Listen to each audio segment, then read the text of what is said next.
Let's go now to Bruce Klingner, who's a Senior Research Fellow for Northeast Asia at the Heritage Foundation. He joins us now from Washington, D.C. Really good to have you back with us, Bruce. We understand that we're likely to hear an announcement of a winner of this election in about half an hour or so. Exit polls show that the Liberal candidate is likely to win. Tell us more about this candidate. What is he likely to enact if he does become president? Well, we saw during the campaign that he moved to the center. That it's sort of a common political thing. You campaign from the center and then you rule from either the left or the right of the political spectrum. In the past, and he has been a presidential candidate in the past, he had much stronger views that he expressed on conciliation or conciliatory South Korean policies towards China, towards North Korea, more nationalist, more antagonistic policies towards Japan, the 1910 and 1945 occupier of the Korean Peninsula, and then a more independent role in the alliance with the United States. He downplayed many of his previous policies, but I think many of us are skeptical that he will rule from the center, that instead he would go back to more of those policies. So his policies, his party is more interested in reducing tensions on the peninsula rather than really joining in the Trump administration's quest for stronger allied and partner role in the Indo-Pacific towards containing the China and the China threat.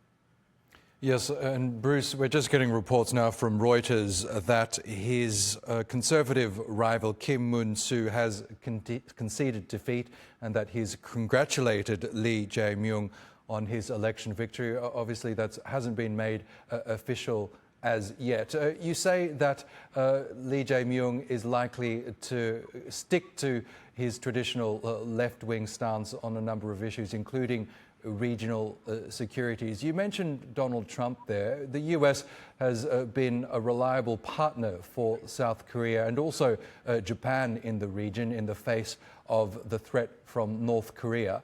How might that issue play out if Jae-myung is elected? Well, there's a lot of concern in South Korea as well as Japan about the reliability of the U.S. as a security partner as well as now an economic partner following President Trump's tariffs that were imposed on both friend and foe alike. South Koreans for several years, including back to the first Trump term, expressed concern that the U.S. would be there if North Korea attacked. And then now with the Trump administration focusing primarily or predominantly on the China threat in the Indo-Pacific, and even some reports the U.S. will remove forces from South Korea in order to better position them against the China threat, particularly against Taiwan. There are growing concerns that the U.S. will push more of the defense responsibility for South Korea onto the Jae-myung administration. Also, the tariffs have really unnerved American trading partners throughout the world. They're very arbitrary, they're unpredictable, and not really based on any tariffs that other countries are imposing on the U.S., but instead focused on the trade imbalance that countries have with the United States. And Bruce, this snap election came about after 6 months of political turmoil in South Korea that was triggered by the declaration of martial law by the former president back in December. That rattled a lot of South Koreans. They were concerned about the eroding of democratic norms that this martial law brought about, albeit briefly. Is it safe to say that this president, whoever is announced the winner, will have to ensure the public that such things won't happen again? Very much.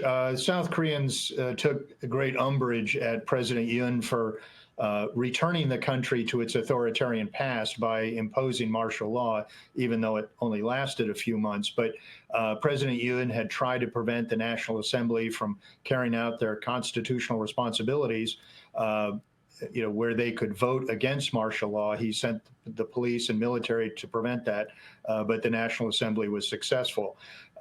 So there was a lot of anger against President Yoon, as well as the conservatives for supporting President Yoon's impeachment, or President Yoon's martial law, even after he had been impeached. So President Yi, or if the opponent wins, which is unlikely, faces a very polarized electorate. There's been a very strong criticism by the left against the right and vice versa. So President Yi will have the job of trying to unite the country. He's pledged that he will do so.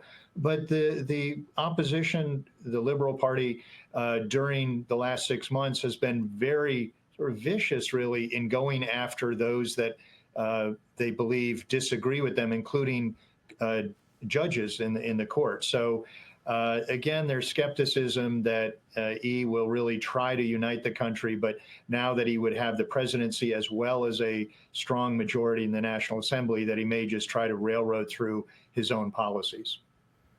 Okay, Bruce Klingner, we'll have to leave it there. Great to get your analysis as always. Thank you. Thank you for having me.